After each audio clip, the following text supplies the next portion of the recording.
What's going on, guys? Welcome back to another scooter video. Today we're out on the backyard half pipe, and I thought it'd be really fun to do a little Q&A for you guys. So we're gonna go over to Instagram and ask you guys to ask me some questions. Yo, what's up, guys? We're gonna do a Q&A for the YouTube channel, filming it right now. If you guys have some questions that you guys want to know about scootering, or maybe a trick call or two, comment it right there, and we'll put it in the video.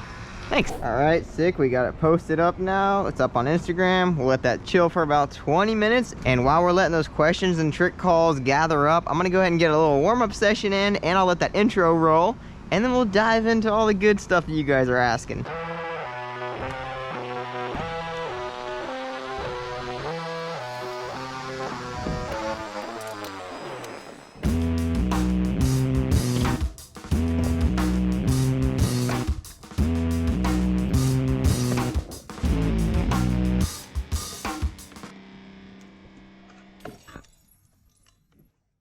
Let's see, what kind of trick do we want to start today's session with? I think it'd be cool to start the beat with a flare double whip.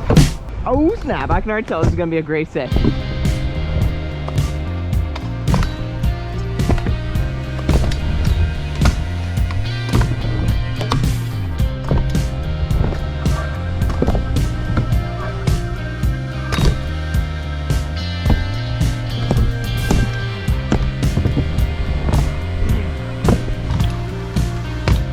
I don't know if you guys can tell, but I added a turn down in that one.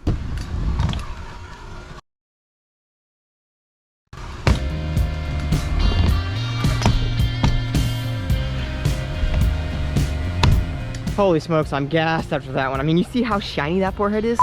Whew, that one got my everything elevated. That was hard. Going from a bri flip to feeble to Smith to legs wrap to bri back in. That's a mouthful. And whew, that took probably a solid 10-15 minutes just to get that one trick. But I say it's time to go check the phone now and see what kind of questions, and maybe not, hopefully not too hard a trick calls, because I'm worn.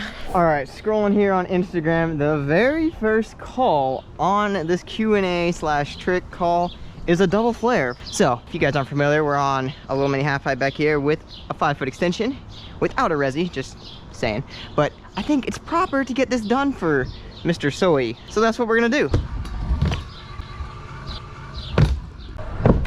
All right, are we gonna spend any time talking about that, or should we just do another one at Chenga on the resi at the Rapture Pro Scooters US Roller Sports Scootering Ride Day coming up here on Saturday, May 31st. I don't know when this video is gonna go up. It's gonna go up before or after, but if you guys missed it, if it's already past May 31st, the last Saturday of the month, make sure to come out to our next ride day at Stoke Run. I'll have that right here on the screen. You guys got to come out. These ride days are so sick. And then if you guys are just being lame and missing all the ride days, you got to make it out to the competition at Stoke Run on August 9th. This is going to be the sickest competition you guys have ever been to, so don't miss it. But let's get back to the Q&A. Next on the list, we've got a super legit one from my dude Kai, all the way out in Nashville, Tennessee. He's getting back into riding, and he is wanting to do a flare bar. So he asked, how do you flare bar? So I've actually been meaning to make a full tutorial on this specific trick, because I've got one on the flares. I've got one on flare whips. I'm pretty sure I've got one on flare turn downs, and flare bars, I kind of just skipped that somewhere along the line. I'm not really for sure why, but flare bars are definitely a really good one to learn if you guys can like add a little sauce into your flare. So you're just like, maybe you're mid-line, you're like, I don't want to do a flare because it's too basic for like maybe a run or something, or competition, maybe even better.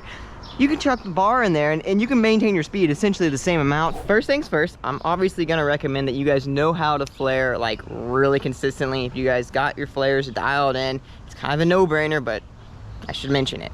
But after that, I would work on doing flare, slightly turn your bars X-upping. So like you would basically go up and like kind of think about throwing the bars, but instead of doing the bars, you're actually just flare X-upping.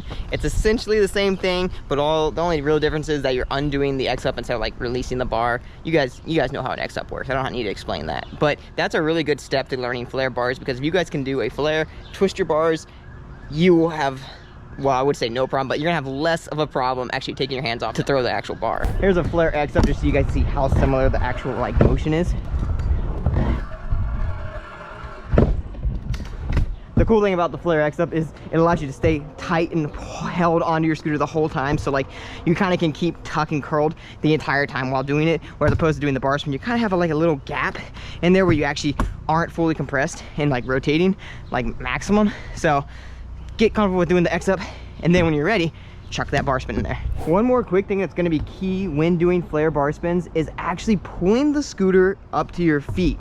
One of the biggest problems with releasing the bars mid flare is having your scooter go flying out from underneath you mid bar spin. So just like when you do a normal bar spin, it really helps if you add a little bit of up force on your bars as it comes around. One thing I always recommend people do, hold your scooter in the air like this with your back foot locked into your brake back here. And can you do a bar spin without your foot drifting off? So work on bringing your scooter up in the air, holding it back here, lifting up, pulling your bars, keeping it locked into your foot. Now it's gonna be the exact same thing when you're actually mid flare, just the only difference is you're gonna be upside down, pulling the bar spin. Now there's actually a couple ways that you guys can go about doing your flare bar spins. For me personally, I'm gonna recommend the way that involves you starting the flare, making sure you got the proper rotation, and then about midway through, that's when you chuck the bar spin and then curl it back in. Some people like to do the bars as soon as they rip off the lip. For me personally, because I learned flare whip bars first, I think I like doing my bar spin just a pinch later, just to, you know, solidify that I've started the flare properly, and then I'm getting it going around. But to each your own, you guys can obviously learn them your own way. The other way, of course, is like I said before, just literally rip it, throw it off the lip as soon as you take off. This is a good way to do it if you're going for like max boost, because you can basically chuck the bar, continue the pull while you're going up, and it just really gives you a nice lofted one. The one person I would recommend to watch that does these really well is Dylan Morrison. He does them so well, actually he does every flare trick so beautifully, but specifically his flare bars are just one to just watch and then rewatch. But before I spend an entire video talking about flare bar spins, I think I better just make an entire tutorial on flare bar spins. So Kai, shout out to you, man. I will make an entire tutorial specifically for your question right there, but I hope that gets you guys started on the flare bar spins. And for those of you guys who are working on flare bar spins, comment down below if you guys have any tips or tricks that you guys would recommend for other people to try when they're doing flare bar spins. But now let's get back on to the Q&A. Whew. All right, this next one's a really good one. They're asking, when the heck is this Rise deck gonna come out to buy? I know it's been a long working progress here. I think I've been working on this deck now for 2.5, maybe even close to 3 years. Our whole goal was to make a budget complete that you guys would just absolutely shred with like the most quality and lightest weight parts that we could come out with, and we definitely accomplished it. We're literally getting the scooters here right now. Like it's some wild times right now, but we're gonna get them here, I promise. And when they come here, it'll be this summer, and I'll just show you the deck a little bit here so you guys can see some of the features on it, so you guys can get all amped up and ready for it when it actually releases this summer. But the Rise deck's got a little logo down there on the neck too. It's pretty tight. This deck is freakishly light and freakishly responsive. Like, I can't even explain how good it feels underneath your feet. It is I've really not leaked that many details about it. I've been riding this deck now, seriously, over 2 years now. I had the very first prototype I was doing back in the Kings Island Nightwalker shows, so that can tell you guys a little bit about how long I've been like shredding this deck for, to make sure it's good for you guys to get your feet under. But feet under? No, feet on top of. Man, what am I talking about? I'll leak just a couple details here.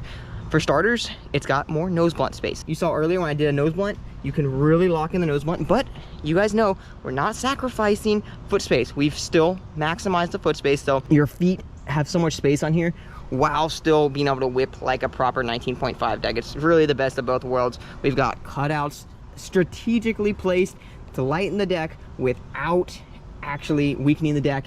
This deck is going to be super duper affordable. Like, I can't even explain how affordable it's actually going to be. It's going to be a top contender for you. You're gonna have to buy one. You might have to buy 3 just to keep up with like the standard like price of normal decks. Like, that's how affordable we're gonna try to make them for you guys. So get ready. They're gonna be better than the Pandemoniums.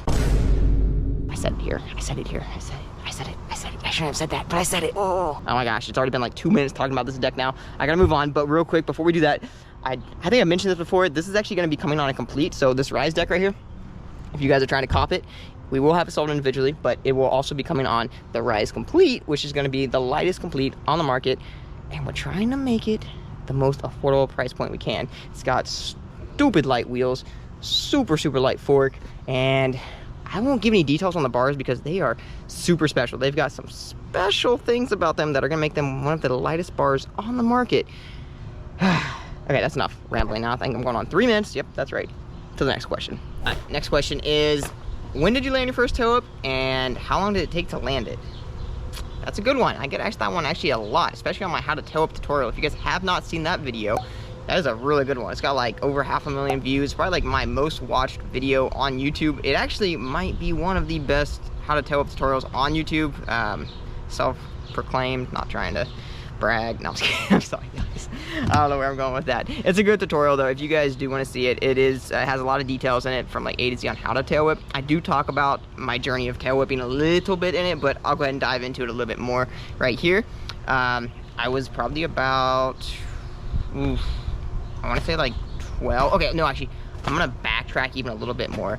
Sorry, hold on. Let me move this banner. All right, so when I was younger, my brother Chandler and me, we used to scooter out front in our driveway. We had like the little Razor foldable scooters and everything. And they were, well, you guys know, you've probably ridden one before. They are trash. But we basically used to play games of Scoot, or I should say Scoot, but it was basically games of foot plant Scoot because we couldn't actually do any cool tricks or any tricks at all really. So we would do a foot plant, do a tail whip, and or it'd be like foot plant, triple tail whip, and he would get me like every single time because he would like do a foot plant and then I would try to do it, and he was a little better than me at the time and he was able to do like a foot plant triple tail whip. But I do gotta say that right there was a really good key point to my scootering riding because that got me to learn how to catch my deck as it came around and like practice whipping my scooter over and over again. Because when you do a foot plant, you're taking one foot off, putting the one other foot back on, and you're catching. It forces you to catch every single time. But that was back when I was probably like, I want to say like 8 years old or something crazy like that. We used to ride them, not really like professionally or anything, just for fun, and take them to skate park and stuff. That's actually probably the first thing I took to a skate park was a scooter, and then we hopped on a skateboard. Then I went to bikes, and then fell back in love with the scooters because once a scooter rider, you're always a scooter rider. But anyways, jumping a couple years ahead from when I was probably like about 8 years old, I was then 10 years old, and I had a friend, his name was Castle Carter. If you're watching this, that'd be nuts because yeah, I haven't seen you in so long. But he got a, I think it was like a pro model Razor scooter or something like that, and we were messing around in the front driveway doing some fakies, and he was teaching me how to fakie, and I was like, dude, this is the dopest thing ever. So I got on Marketplace, and I got myself a little Razor that did not fold. It was like a pro model. It was like, if I have the deck, I'll see if I can find a picture of it or something like that. Insert it right here. But landing my first tail up on that one is about 10 years old, and it only took me like a couple weeks of like consistently trying it, probably because I had the previous knowledge and like repetition of doing the foot plant tail whips, maybe double tail whips or triple tail whips. So like I say in my how to tail whip tutorial, that step kick catch motion is probably like the key to learning that trick. That's why I put so much emphasis on it in that tutorial. But yeah, so basically once I started trying to actually do the tail whip, like no foot plant or anything, probably about 2 weeks of learning, and of course I had upgraded my scooter at that point. I wasn't on a foldable scooter anymore. That makes it way harder. But yeah, I was about 10 years old, about 2 weeks of learning with a previous history of like trying them when I was a little bit younger. But now let's move on to the next trick. All right, this next one is a really cool one. They're asking, what's your end goal, like future plan with Rapture Pro scooters? There's a lot of ways and places I'd love to take Rapture. My end all be all goal is maybe when I'm a little older. I mean, I obviously would love to do this right now, but financially it is tough to open an indoor skate park. But what I would like to do is open an indoor skate park, have a ride shop. Skate parks are not the most profitable things. I'm aware of that, but it's more like a love, passion for the sport and for the riders in the area kind of deal, and it makes an impact. It made an impact on my life, and I know it will make an impact to future generation kids growing up in the action sports realm. So end goal is to first get Rapture into a warehouse. Within that warehouse, section off some space, either have it like partitioned off and have other businesses within that business, and then section off an area for a skate park. That way it kind of like self-runs itself. I can be in the shop kind of doing my thing and have the skate park open at the same time and get a ride around. I'm not sure how old I'll be at the time when that actually happens. I really wanted to get it going back in like 2022. We were pretty close to getting it going back in 2022, but the numbers at the time did not add up, and so we're buckling down for a little bit, and it's never a goal that won't end for me, that's for sure. Another journey that I could foresee happening if we don't actually open a skate park or something like that, which is definitely the end goal, but would be to travel a little bit and do more ride days at certain skate parks, and you know, get more scooter riders involved in the sports and having some more fun. We've been doing these ride days with US Roller Sports Scootering, and before that, one of the most favorite tours I ever went on was the East Coast tour, where I traveled around, like, I think it was like 30 skate parks in 30 days. That number just rings a bell to me. So it was a lot of work, a lot of exhaustion, and a lot of traveling, but probably some of the best memories of my life. And I met hundreds of scooter riders. Like, it was the dopest time ever. Made quite an impact, got Rapture's name out there a little bit, but not only that, the amount of like impact we got to have on helping riders like progress and also like have fun with them at the same time was so memorable. Like, I could do that for a long time and not get bored. But eventually I will get older and I won't be able to do double backflips and double flares like you guys are calling me in this Q&A right here. I'm aware of that. I'm 27 right now. Still trying to keep on the up and up, but you know, when you're 50 years old, are you still gonna be doing double flares consistently? I don't know. We'll see. That banner's back again. Anyways, at that point, I would hope to be able to bring our team riders out and travel to each spot and be able to have like a ride day with all of our team riders at each location, and just give kind of the old MGP days. If you guys ever saw those old videos, MGP used to go around, travel to each skate park with their team, and just, dude, those were some pretty cool times. Would love to get back to those times, get scooters revived, and not that it's dead or anything, but we're in a slum. It's just not like 2015 or 16 again, back when everything was just like popping off like crazy. Coda was going nuts and all the competition. You know how that was. Well, maybe you don't. Maybe you guys are new to the sport. But take my word, it was pretty dope back then. We can get it back there again. Maybe even better next time. But let's move back into the next question now. All right, this is a super simple one. When is your guys' next ride day? Today is currently, I think, March 17th. No, what am I talking about? Today is currently May, not March. May 17th. I know I edit these videos very slow. This video will probably be out after the next ride day. The next one will be on May 31st. I think I've talked about this already in today's video a little bit, so I will kind of skim over this last question of the day. The next ride day after the Chenga one on May 31st is gonna be Stoke Run. That one's gonna be sick. The dudes at Stoke Run are the coolest. It's gonna be so much fun. And then we got a little break in between July, so nothing going on in July, and then hitting us right back in the beginning of August 9th. We've got a competition planned out. We're gonna have, like I said before, we're teaming up with US Roller Sports Scootering to make this awesome. This is gonna be such a fun event to get your feet wet in the competition scene. If you guys are like kind of like hesitant to just go like all out into like a massive competition, maybe it's like your first competition, or maybe it's like, maybe you're like an older dog who just hasn't competed in a minute, but you want to get back into it, or just like have some fun with all your buddies. This will be the thing to come to for sure. There will also be some serious. All right, GoPro died, so we're swapping over here to the phone right here. I think I was saying this competition is gonna be dope, so you gotta make it out, and it's gonna be serious, but it's also gonna be super chill if you guys want to come out and kick back and have some fun with all your friends, and we'll see you guys there. But that's gonna put a cap on today's video. I hope you guys enjoyed it. Thank you so much for all the calls and the tricks. The double flare was specifically my favorite one. Tune in to the Chenga ride day to see if I do one or not. See if I do another one, I should say. Anyway, that's gonna do it for today's video, guys. Thank you so much for watching. Give me a big old thumbs up and smash that subscribe button if you guys are not yet subscribed to the channel. And until the next one, guys, later.